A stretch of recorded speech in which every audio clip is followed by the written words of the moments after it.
Welcome back to day 4 of the Eva Tops Sundress Sewalong.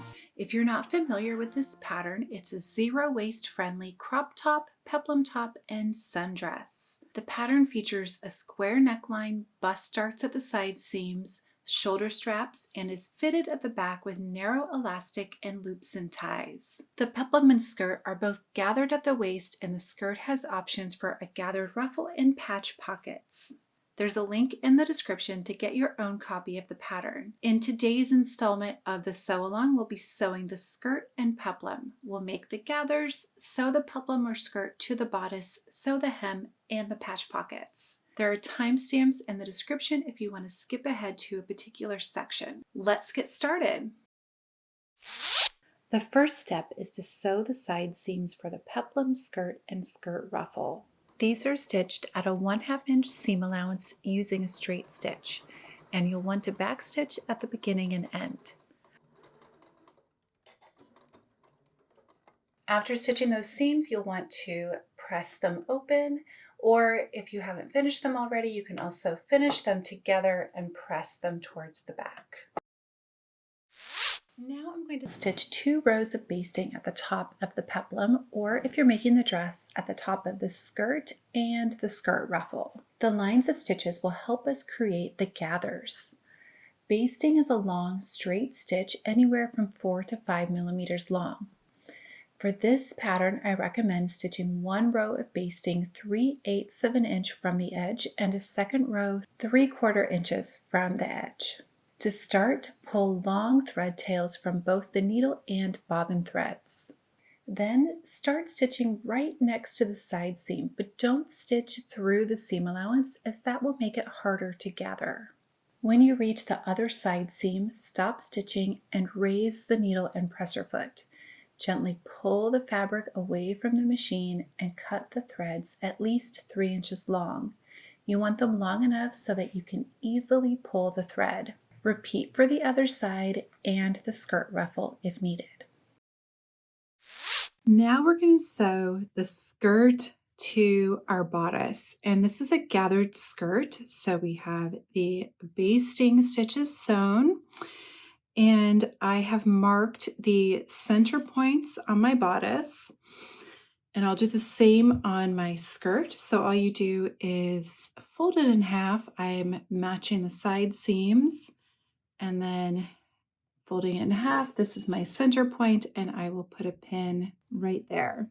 And this will just help me make sure that I have more even gathers.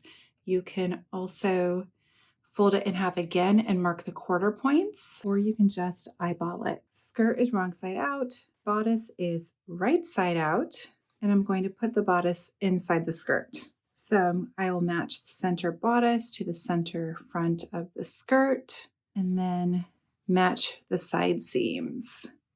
So here's my bodice side seam, and I'll do that for all 4 points. So now we need to make the skirt the same width as our bodice.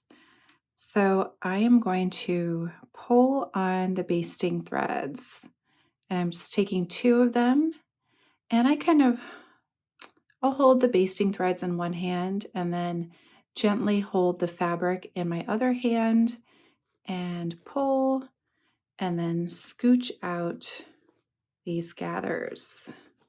And I just want to evenly distribute them.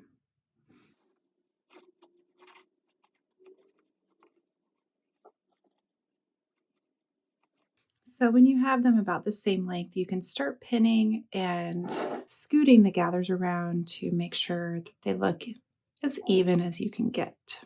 And then you'll want to repeat all the way around the skirt.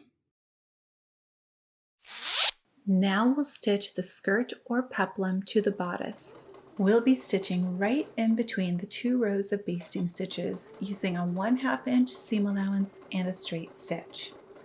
I like to stitch with the gathers side up and do a round of basting to make sure that everything is where I want it to be.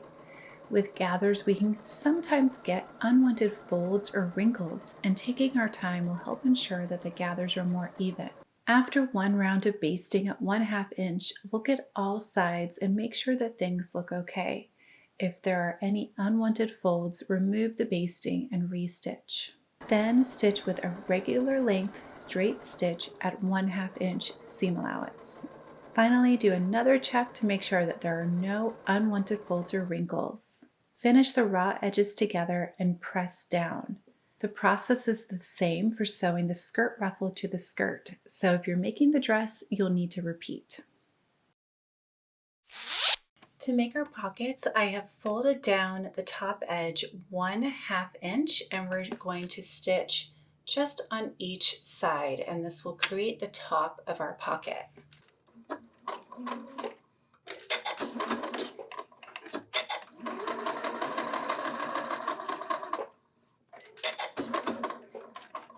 So to make our pockets, we're going to flip this top part to the wrong side and push that out to make it square. And then we're going to fold in 1/2 inch on all sides. You can eyeball this, or you can use a tool like this and fold it in over the tool. And the same for the bottom.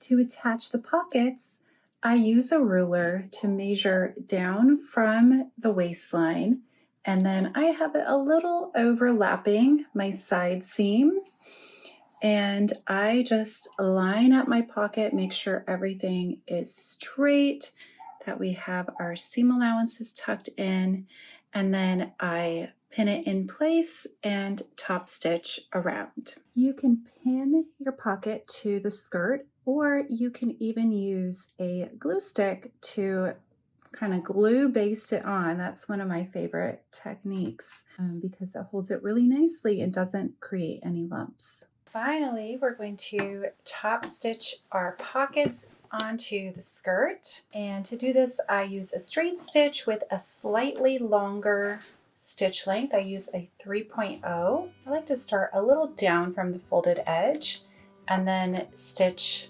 up at an angle to the top and then to the corner and down.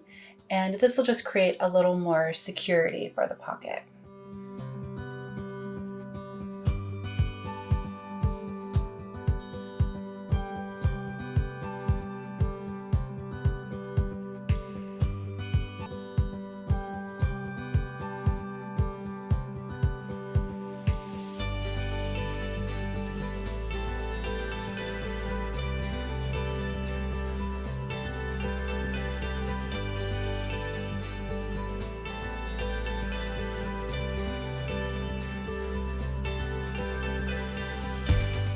And then I just try to match up again with my line of stitching, and we'll do a few back stitches.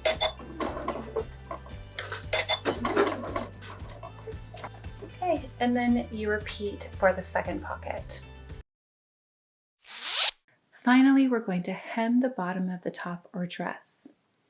To make the hem, press the raw edge to the wrong side 2 times. The pattern allows about 1.5 inch of hem allowance, but you can fold it back however much works for you. If you wish, you can use pins to hold it in place.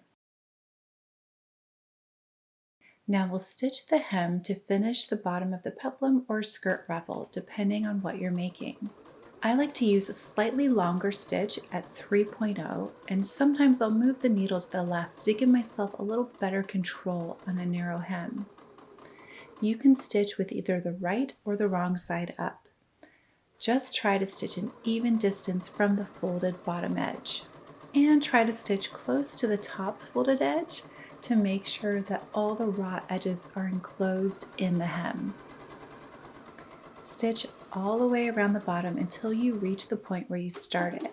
Stitch a few back stitches to lock it in place and cut your threads. All right, last thing we need to do before we can wear our dress is to attach the laces.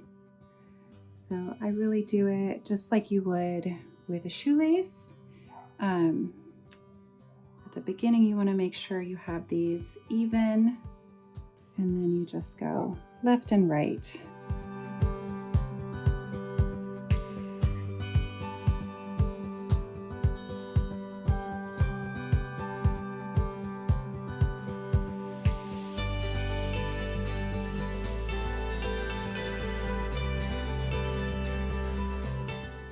then I like to finish it off with a little knot at the end. I did 5 loops, so it requires a little bit more lacing. How much you need depends on how many loops you do and how tight you want to tie it. I might actually want ties that are a little bit longer just to let it hang down. Now you're all done with the Eva top or dress. I really hope that you enjoy this video and this pattern. If you don't have the pattern yet, there's a link down in the show notes, and make sure to check out the sew along on the blog for more helpful tutorials. And if you enjoyed this video, I'd be so grateful if you like it and subscribe to the channel to be notified for future videos. Happy sewing!